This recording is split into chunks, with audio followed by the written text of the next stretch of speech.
figured it out. I'm sorry to hear that. Okay, let's go learn some Torah. We're going to learn some Torah, and then I have people coming tonight to see me anyway. So, welcome to our new location. Hi, Rabbi.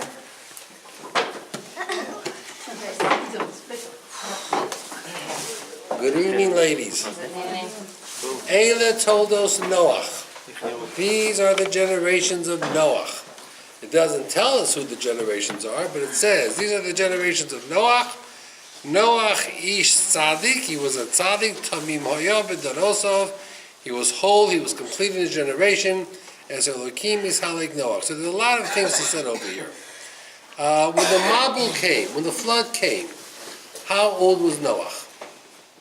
197? No, 980. No. He was 600. Okay? He was 600. When he died, he was 960, but he was 600. Okay? So he was midlife. How old was he when he began to build the teva, the ark? 480. 480, because he built it for 120 years. Okay? So we have to understand that. He built it for 120 years. Okay? It was 480. How old was he when he had children? Now you have to understand that people were having children when they were 50 years old, 60, 70 years old. How old was Noach when he had children? 500. In the 500s. So it's unusual. It's interesting.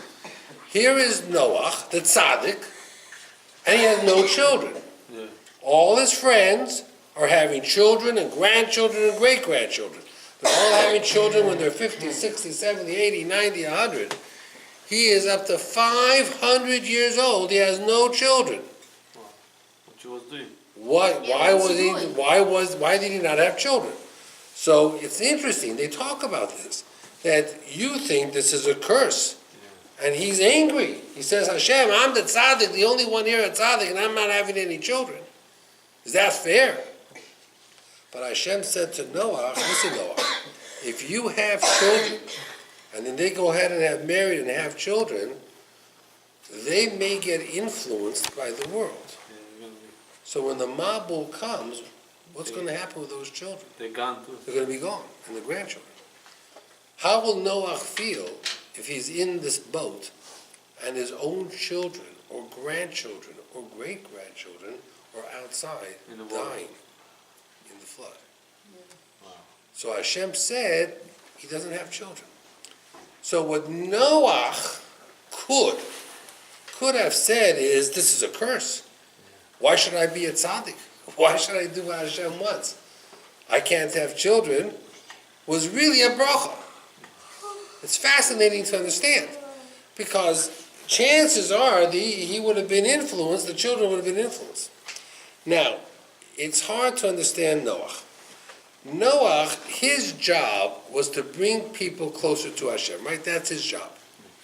When you have a yeshiva whose purpose is to take people who are not religious and make them religious, what do we call such a yeshiva? A kiruv yeshiva, a Baal Tshuva yeshiva. Okay? So let's say there is a Noach and the Ephraim City Jewish community is going to have a board meeting.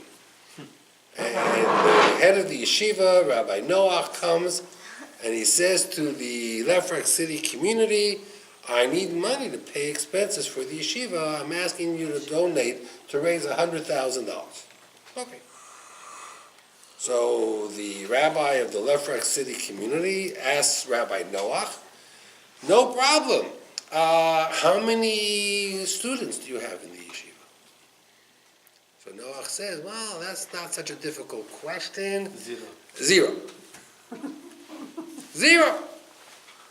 Okay, bad year for Baal Tshuva yeshiva today. But you must have an alumni. How many students do you have in the alumni? Well, the answer is zero. So how is he going to raise money for this yeshiva?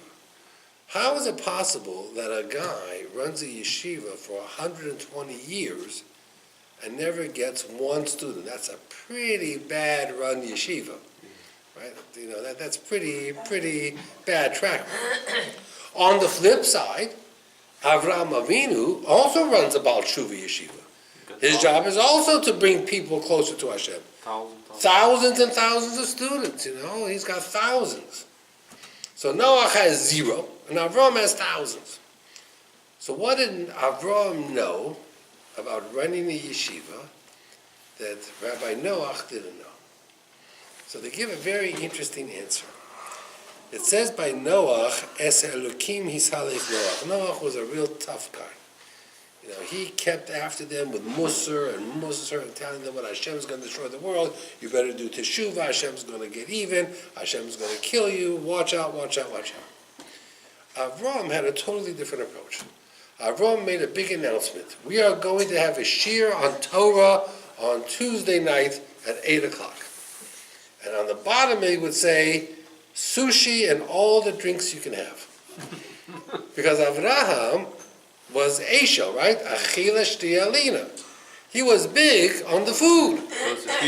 What? He was big on the food. He knew the Bukharian mentality.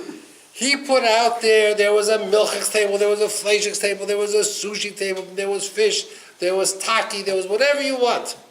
And he put out Snapple and Coke and tea and everything. So how many people did he get? He got thousands. Everybody came. Free food. Free food. So, and then when they had the food, everyone would say, hey, you gotta make a bracha first. And they would say, well, what's a bracha? And he would explain them with a bracha. Who are we making the bracha to? To God. Who is God? And he went on and he gave a shir. So slowly, you know, he brought in thousands of people. Thousands. Noach didn't. Noach was all business.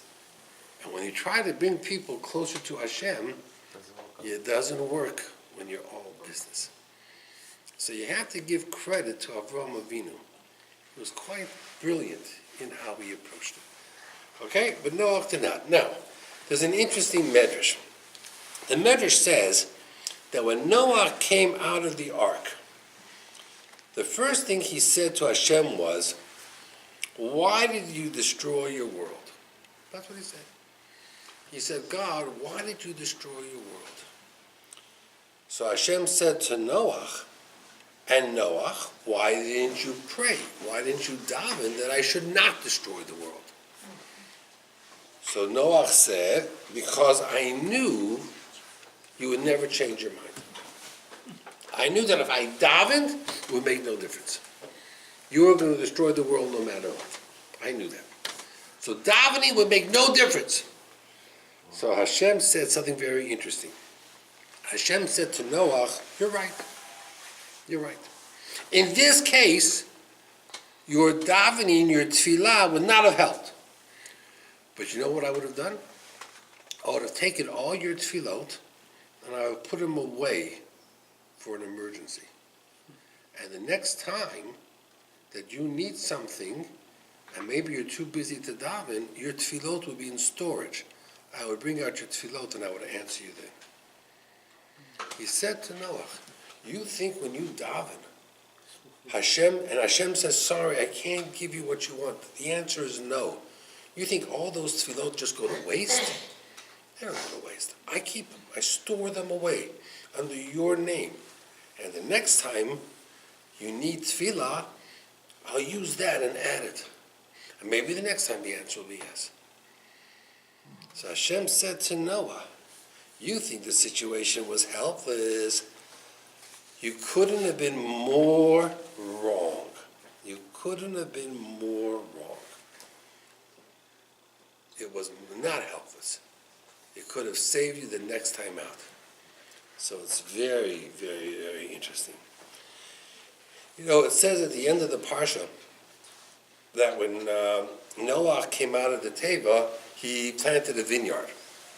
And the vineyard, the grapes grew right away. And what did he do? He drank.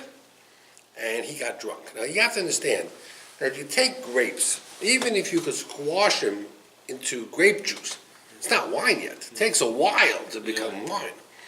So whatever happened quickly.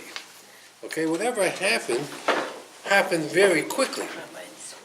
Well, thank you. much drinking when I give a share, but thank you. Whatever happened quickly. The grapes, he planted them, the grapes grew. Then he made it into grape juice, and then it turned into wine. And I understand that, because if you go through the flood for a full year, you're going to need a drink also. You're going to need some scotch or rye or There's vodka no or whatever AC, it is. nothing. Okay, you're going to need a drink. Anyway, Noach got drunk. When he got drunk, he lost control of things. He was naked in his tent. His two children, Shem and Yefet, felt bad for their father. They were embarrassed. So they were going to cover him. How did they walk into the room? Backward. What? Backward. Backward. And that's interesting. That means they walked in backwards and they covered their father. So the Al-Sheikh HaKodesh, the famous Al-Sheikh, he says something very interesting. He says, I appreciate they didn't want to embarrass their father and they didn't want to look. Could they not have walked in with their eyes closed? Instead of walking in backwards, they could have put a blindfold on. Or they could have gone with their hand like this and closed their eyes. Their eyes are closed their eyes, and walked in straight. Why did they have to walk in backwards? That's what the Al-Sheikh HaKodesh asked. Very interesting answer. Interesting question. And the Al-Sheikh HaKodesh says that a person's face is a reflection of God. And he says, your face can see even if your eyes are closed.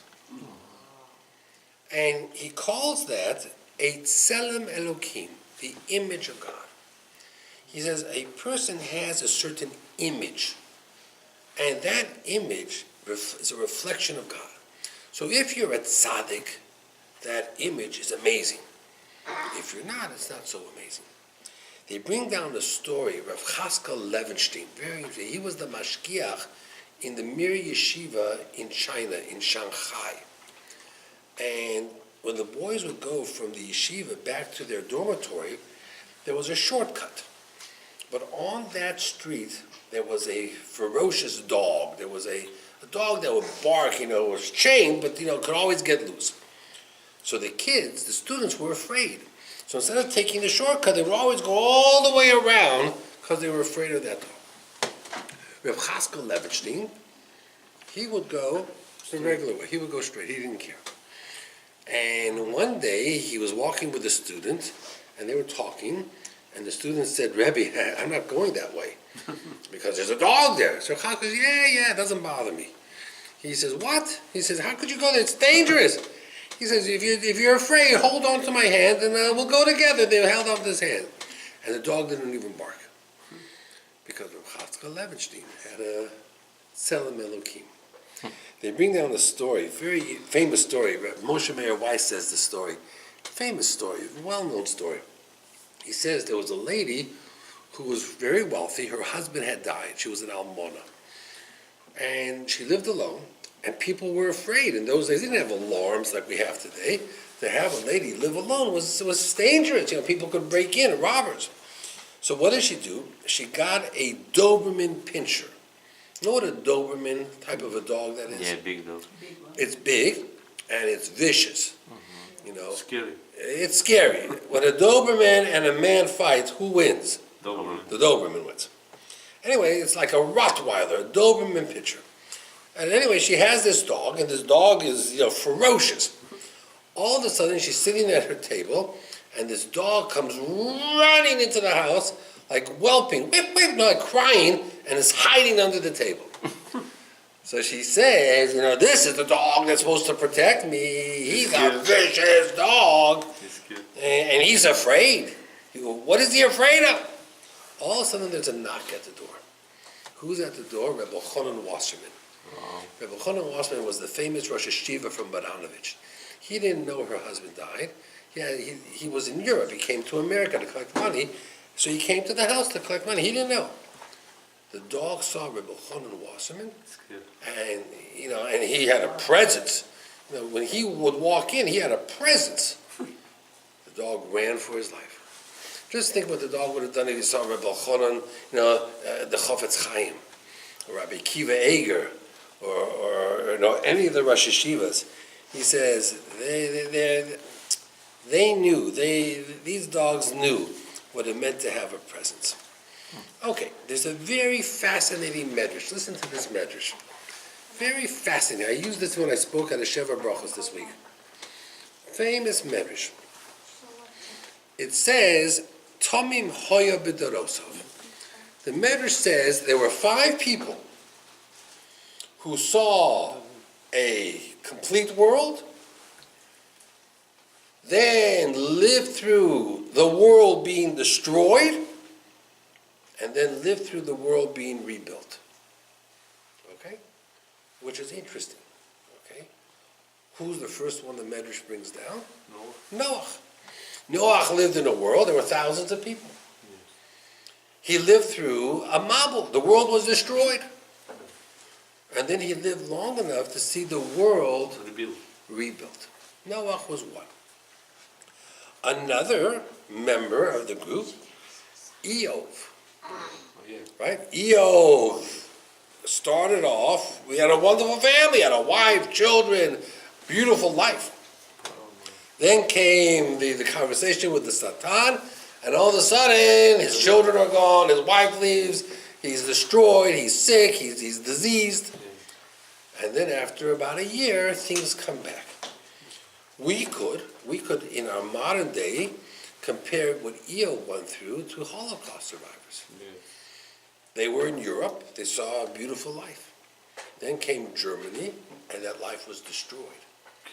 Then after the war, they had to go back and join society and rebuild their life.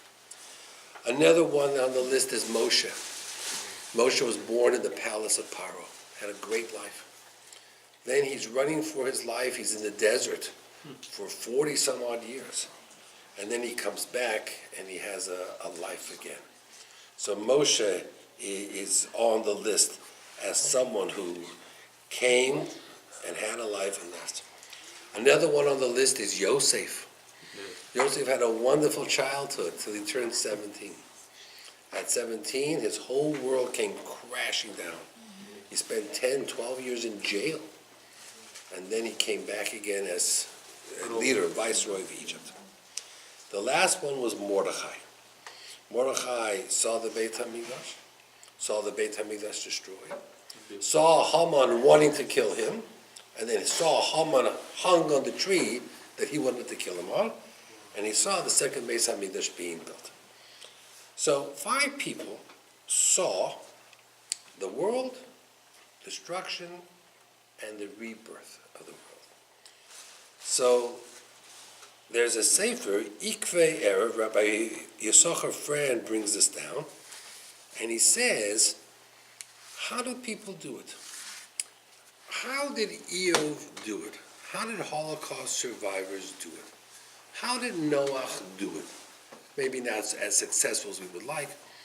How do you experience a good life, have everything destroyed, and then bounce back? How do you not go crazy? How do you not give up? How do you do it? So he says the secret is Tamim Haya B'Dorosov. The word Hoya is past tense. He says a person has to go through life every day. Today's a new day. Yesterday was a horrible day. That was yesterday. Today's a new day. I'm going to start fresh. If a person can do that, they can get through life. The example they use, psychologists use, is like driving a car. Not all of you drive yet. But if you drive a car, you're supposed to keep your eyes forward. Once in a while, you check the rear view mirror. But if you're driving your car and all you're doing is looking in the rear view mirror to see what's behind you, what's going to happen to you? Crash. You're going to crash and burn. Okay? Once in a while, you check the rear view mirror. But otherwise, eyes forward. As long as you keep your eyes forward, you can get through some of the more difficult times in life. There are people who come to me with horrible problems. And sometimes there's answers for them, sometimes there's no answer. But very often I'll tell them after I listen, you know what, maybe in another day or two we'll get together again and we'll talk about it some more. And it's amazing, after a day or two, solutions just present themselves. It's different. They've accepted it, they moved on, they're able to deal with it, they come up with ideas. All depends on your mood. On the mood. All depends. Okay. Which gets to the next thing. The Gemara says that wherever they use the word v'hoya is a lashon simcha, joy. How do you get through the difficult times in life? You're a happy person. I had a couple by me that I spoke with this week, and she was saying, his question to me was, am I a good husband? He wanted to tell me his life as a husband, and his wife was sitting right there, and he wanted me to decide whether or not he's a good husband. That was his question. I should listen to a story and make a decision. So I said, okay, hold on. Let's start a little bit before you became a husband. Let's figure out if you're a good person. Forget about being a husband. I want to see whether you were a good son growing up to your parents, were you a good person to your grandparents.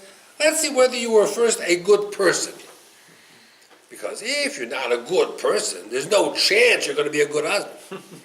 But if you're a good person, then we can see whether you are a good father, a good husband, a good grandfather, then we can go further.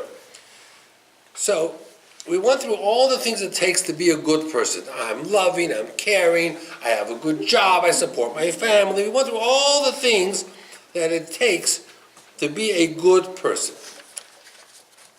Then, after we figured out that he basically is a good person, his wife tells him of all the way he treats her and talks to her. And what happens is, it comes out that he's a very negative person. No matter what happens, he sees the worst in everything. He's always critical, always criticizing, always negative. Everything is no good, no good, no good, no good, no good. So I said to him, how many friends do you have? He said he doesn't have a lot of friends.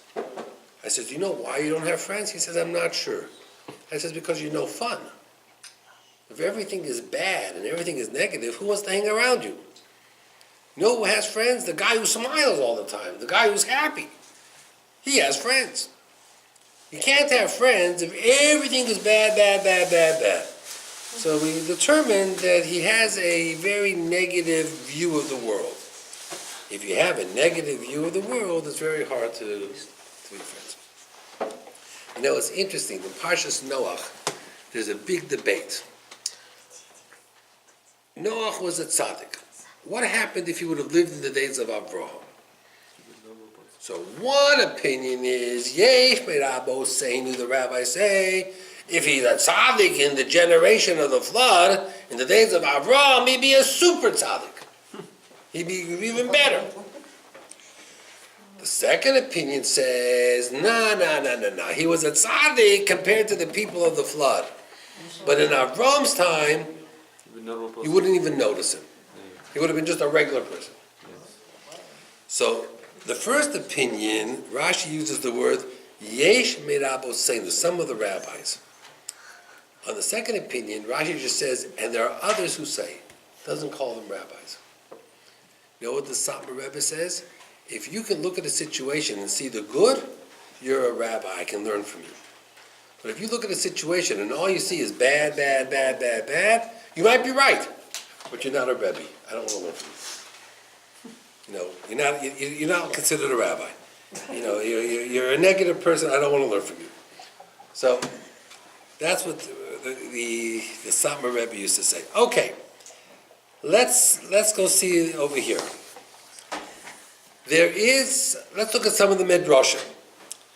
Noach was in this box, right? Yes. Box for a full year with animals.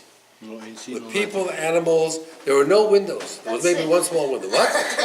He got sick. So one Midrash we spoke last year about, that he got very, very sick. He got sick, his children got sick. So bad that when they came out of the Teva, Shem went back to Gan Eden in order to get the book of Refuah. This is called Sefer Refuahos that Adam HaRishon wrote. Eat the tree from the. And then he ate from the tree of life. And when he ate from the tree of life, Shem lived forever until the days of Shlomo HaMelech, or Shlomo HaMelech davened that he should die. So that's one medrash that says that. But Noach, he had to feed all these animals, and some of them were very dangerous. A lion, the leopard. So how did he do it? Why was he not afraid? So the short answer is, he's not afraid because the animals understood that he was feeding them. When you feed the animals, they're going to respect you. But there's a medrash that says that Noach had the special clothes from Adam HaRishon. Oh yeah. And if you wear a special, Hashem made clothes for Adam HaRishon. Everybody's scared. And the clothes that was there, all the animals saw it, they were afraid, they respected you. But So- didn't he get scratched by one? So Noach wore the clothes, Oh, right. and when he wore the clothes, the animals didn't touch him. But we know that he was once late feeding the lion, and the lion attacked him. Yeah. So they asked, the Medrash Tanchuma, they asked, how is it possible What's going if he on? was wearing the special clothes? So the answer they gave is that his children also fed some of the animals. And his son was feeding the snakes. And there were some difficult snakes. There were cobras and rattlesnakes. So the son wore the special clothes. So since the son was wearing the clothes, Noach didn't have the clothes on. Oh, that's time. And then he didn't have the clothes on, the lion Attack. attacked him. So it brings down that at that time, Ulai achapam azot, that time, lo hoya lavush b'hem, he wasn't wearing it. Ulechein lo hoya ha'arim mizyarem imenu. Therefore the lion wasn't afraid. V'yikisho, and therefore was able to bite him and able to take care of him. So it's interesting how, the clothes were good, but it wasn't enough. Then there's another medrash, a very interesting medrash. They said, the Mincha Shmuel brings down, that Noach wasn't the only person building a boat. There were many people building boats. Noach kept saying there's going to be a flood, there's going to be a flood, there's going to be a flood. He was building a boat. And only people who are tzaddikim are going to go on the boat. Well, he wasn't the only builder. It was 120 years, it was a long time. The Medrash says there were many other people that were also making boats. And they die. And they died because the boat sank. This You one know? was square, but it didn't say. What? This one was square, but it did not This was say. like a box, more than a boat, it was a box. Can I ask you, But he says, They helped him or they? no, they built their own. Own boat. They built their own boats. They said, they believed that something is going to happen because which crazy guy builds a boat in the middle of a desert for 120 years? So they believed him, that something's going to happen. And they had plenty of time, but they figured, we're not going to get on his boat. Therefore, he says, let's build our own boat.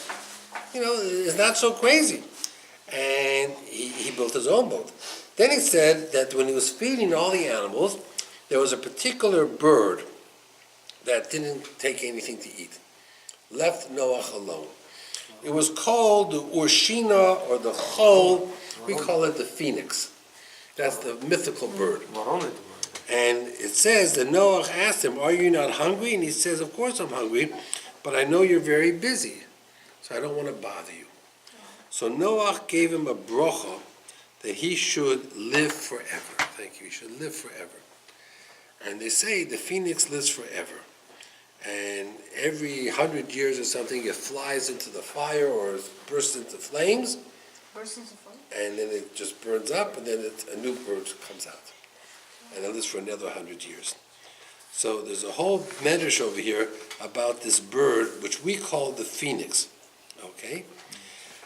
I found something else interesting. Hashem said to Noach, you can bring your whole family, your whole household. Noach was a rich man. So he had not only a wife and children and daughters-in-law, but he also had servants. He brought them into the teva also. So we all assume that in the teva, how many people were there? Noach and his wife is 2, the 3 children, the 3 wives. Total of 8 people. No kids? They had no kids yet. So he says, no, there were many more. There could have been 15, 20, 30 people in the teva. There were many other people in the teva, all part of Noach's family, because he's able to bring in different people that were part of his family. So Noach was able to save other people, not just the ones that were there.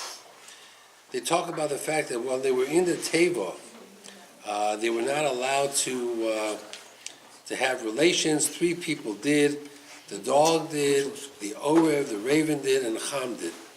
The raven turned black, Cham turned black, and the dog also turned black. That was their punishment, that they were blackened by the Aveira. He brings down that the ark, I think, rested on the 17th day of Tammuz. That's when they sent out the Yonah the first time, and therefore the 17th day of Tammuz became the day when the Beit HaMikdash was going to get destroyed. It's interesting that the Teva had no windows, because Noach didn't care what was going on outside. But when you build a shul is supposed to have how many windows? 10, 12. 12. How come the shulas have 12? 12. How many windows does this shul have? Front door. Right, I got it. By right, a shul is supposed to have 12 windows. Or windows. Doesn't have to be 12. But there's places in Yerushalayim, in Israel, Shmor Kever Navi. Right. There's no, it's in the basement. They down everything in the basement. Yeah, well, that's a kever, it's a grave. All the graves of the Tzadikim people pray. There's no windows. Because it raises the question. You're going to find a location to build a shul, right? Mhm. Did you go to the cemetery? They build the shul inside of it. I know, but it's unusual. We don't build shuls in cemeteries. Right. You want to find a location to build a yeshiva, you don't go to Mount Hebron over here by the Van Wyck and say that's a great location to build a yeshiva. Makom Kadosh. Makom Kadosh. The same thing. And how many? By the Lubavitcher Rebbe, the same thing. By the Lubavitcher Rebbe is unusual. How many? There's Rosh Yeshivas over here in Cypress Hill. Rav Shlomo Hyman, Rav Yaakov Kamenetsky, Rav Palm. How many yeshivas are in Cypress Hill? None. How many shuls? None. We don't build, we don't build shuls on cemeteries. Those are unusual. Kever Rochel and No, Mos in Machpelah. usual cemeteries you don't build. We don't build. You don't build, but this is the Makom Kadosh. It has a I Kedusha. appreciate it. Still not my first choice. So shoes supposed to have windows? The shul's supposed to have windows. You're supposed to be able to, the idea of a shul is to look out and see the needs of your fellow man. What is no windows? Yeah, what about the shul? It's a problem. No. I know. Won't go there. But You don't have a choice. This is what you got. This is what you were how given. many windows did the Beit HaMikdash? The Beit HaMikdash had windows. How many? I didn't count them. I have to remember when I was there the last time. But probably at least 12. It also had. I would say at least 12. So he says that's what you're supposed to do. You're supposed to have windows when you're able to see what's going on. To be able to better understand what is happening. Let's see what other goodies I have here for you. So many different things. It says that Noach sent out the raven the first time. And the raven really wasn't very happy to go. The raven said to Noach, you hate me and your master hates me. Your master hates me because I'm not a kosher bird. And you hate me because there's only 2 of us. If something happens to me, I'm gone. The Baal HaTurim says that it was a little bit different. That the raven said something like, this is not my mission. One day I will have a mission. I'll have to bring food to Eliyahu Hanavi. And the raven brought food to Eliyahu Hanavi, which is unusual. Because how could Eliyahu Hanavi eat food from a raven? And the raven kept kosher? No. The raven is a bird that eats whatever it finds. But the raven is supposed to be a cruel bird. And Hashem was sending a message to Eliyahu Hanavi in those days that not bringing the rain was making him a very cruel person. And that he needs to think about being a little bit different. So there was a lesson to be learned from the experiences of Eliyahu Hanavi during the days of Achov. So, that was something that was coming out. Rabbi Krohn came out with a brand new book in time for Hanukkah. Did you see it yet? No. What book? Another book of stories. It's not on the market yet. I have a copy because I have connections, but you guys have to wait till it comes out on the market. Rabbi Kron Pesach? Yes, he just came out with a new book. Wow. Anyway, he brings down a story for Parshas Noach. I want to share with you this story. He brings down a story of a woman who was on the Titanic, Yeah. 1909. 1910 or something. It was 1912 or something. Yeah, 1912. April 10th. Her name was Leah Ox. Mrs. Leah Ox and her baby were amongst a group of passengers on the Titanic. And then when the boat hit the iceberg, it was sinking. So in those days, it was women and children first in the lifeboats. And she wanted to get into the lifeboat. And at first they would let her go in, but she had a child. Her child was a boy. So there was women and children, so they would let her into the lifeboat. But there was a guy who wanted the seat in the lifeboat and wouldn't let her in. And the story goes back and forth, and then Lady Astor, who was a very wealthy person, gave a scarf for the child, and as she was getting into the lifeboat, this guy jumped in and knocked the baby out of her hand, so you should be able to take her spot. And the baby went over the side. At any rate, eventually, when the Titanic sank, she was devastated because her child had gone over the side, and she was now on the Carpathia. That was the ship that came to save the survivors. And she sees a woman there holding a baby in the scarf that Lady Astor had given her. And she goes to the lady and she says, "That's my baby." And the lady says, "What are you talking about? It's not your baby at all. It's my baby." Thinking, the baby fell from heaven. It's my baby. She says, "But that's my baby." So they went to the captain of the Carpathia, because the captain decided all the laws of the ocean, of the sea. And Lady asked, and Mrs. Ox said, "That's my child." And the other lady says, "You're crazy. Your child died. This is my child." Now, how is he supposed to know whose child it was? There were no birth certificates. There was nothing. DNA. What? Yeah, DNA. They didn't have DNA back in 1912. They didn't even have fingerprints back then, or forensics. So Mrs. Ox says, "I can prove to you it's my baby." He has a circumcision. He has a brit milah. And only a Jewish person would give a brit milah. So the captain said, "I'm going to check." And of course the baby had a circumcision. Wow. And therefore she got the baby back. Wow. And he goes through, Rabbi Krohn goes through the whole story of how she got the baby back, and she followed the baby. The baby, I think his name was Philip. Frank Philip, Ephraim Fischel. So he had ID. So he had ID. He had ID. Not so simple. He had ID. And you talk about having ID, as much as it's so simple. My son called me today because, he needed something for court, or he needed a certain license, and they didn't believe he was a U.S. citizen. So he brought his passport. He has a U.S. passport. But the passport says place of birth Canada. So the officer there says, you might have a U.S. passport, but I don't accept a U.S. passport With as Canada. proof Canada. that you're a U.S. citizen. You could be Canadian and you lied and you got a passport. So he called me up in a panic. He says, they're telling me I had to have been naturalized. So he says, "Do you have any proof that I was naturalized? Certificate or anything?" I says, "Well, it was more than that. I had a special minister permit. I was like a foreign, not like a consulate. I had a ministerial permit. I had a special permit, which is like not from the State Department. So you were not that you were born in Canada. You were a U.S. citizen born abroad. You could run for president. Because when you were born, I went to the consulate, and they issued you papers that you were born in the United States, even though you were born in Canada. You were a U.S. citizen born abroad. And I have those papers. And I scanned it and I sent it to him. So, sometimes until the paperwork is done, The job's not finished, you gotta get the paperwork done. Okay, there was a question raised, a halachic question. Let's talk about this halachic question for a moment, okay? On Yom Tov, are you allowed to cook on Yom Tov? Yes. Okay, so let's understand this. This is my stove. It is a gas stove. The fire is on.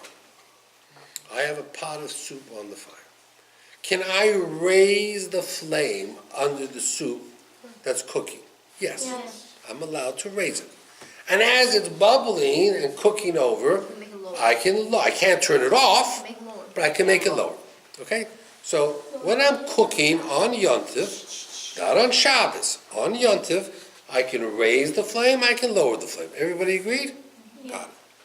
What happens if my stove top is not gas, but it's electric? So, Now, can I raise it or can I lower it? So, the old stoves, the answer was no. You know why? Because the old stoves, I'm going to use this as a sample. I'm going to use your kindness over here. The old stove had low was the inside coil, and medium was the outside coil. So if I had a pot on the stove, and I wanted to change it from low to high, you know what I was doing? I was closing the inside coils, and I was starting the outside coil. New fire. New fire. So I was turning off, turning on. That's why it was forbidden. That was the old stoves. what about this one? The new stoves don't have coils like this. One. It's one coil. The new stove has one coil, one big coil that goes around. That's it. So when I turn it on, it just takes the fire and makes it bigger or lower. But there's no click, click, click. I'm not engaging new coils. More. So why do some people say no? It should be halachically permitted. Yes. Why do some people say no? Because they argue that on the gas stove, how do you know the fire is on? You see. You see it! See it, yes. But if I have an electric, it's possible that when it gets up to 250 degrees on the stove, the electricity shuts off, and only if when it drops a little below 250, it goes back on, and on, and off, and on, and when you turn the dial, you're really starting it again. So what did these Shabbos stoves do?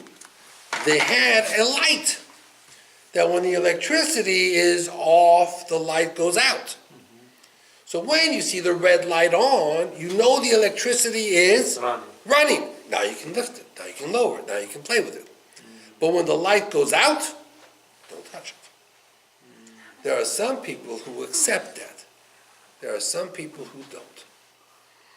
That's why if you have an electric stove, sometimes you'll meet someone who says you can use it on Chagim, on Yom Tov, and sometimes you'll have somebody that says you can't. But is there anybody that writes that you could use it on Yom Tov? Wasn't that the question? So here's someone who says you can use it from the Piskei Tshuvos. It's a sefer on halacha. But That if says- in the switch, Yes. even if without clicks, but when you move it, it's like it's not like gonna be like sparks inside. No, or there's no something sparks like- inside. It's a It's a- condenser. It controls the flow of electricity. So if the electricity is already flowing, it's like gas stove. Yes. The gas is flowing. All you're doing is Higher. you're letting more gas in. Yes. But in the bottom and in the oven, it has a thermostat. It's on, so it's not. That's not right. good. So you can't do the oven Yeah. unless the light is on. There's a red light. No, even light on. If over there, but in the bottom, the thing may come off and come on by So- the temperature. If it goes on and you don't know when it's on, No. you can't touch it. But if you know it's on, you can see it's red, you can see it. Yeah. Then you can raise then it. it comes off by itself when the temperature comes. But maybe it's not high enough for you. If it's on 300, you need 400, can you raise it on Yom Tov? If it's on, Better don't- yes. The on is no good, but the top is okay. If it's on, you can see it. If it's off, it's off. Have a good night, everybody. It's 9:30. See how time flies when you're having fun? Rabbi, you tasted